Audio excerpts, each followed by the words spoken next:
რობერტო კავალი თბილისშია ცნობილი დიზაინერი პრეზიდენტის სასახლეში მიხეილ სააკაშვილმა მიიღო. რობერტო კავალი საქართველოში თბილისის მოდის კვირეულზე დასაწყებად ჩამოვიდა, რომელიც დღეს იხსნება. შეხვედრის დროს იტალიელმა დიზაინერმა საქართველოს პრეზიდენტს ჩაცმულობა მოუწონა და მას საჩუქარიც გადასცა. Hi, Mr. Cohen. Buongiorno.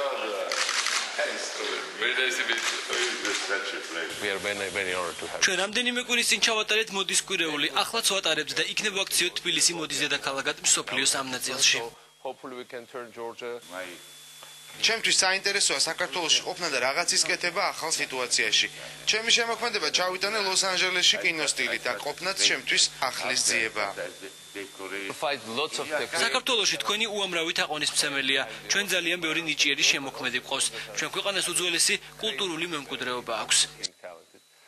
სხვათა შორის თქვენ საკმაოდ რესპექტაბელურად გაცვიათ. ჩვენიერი ამას კედელზე დავკიდებ. ძილისთვის დრო მაინც არ რჩება.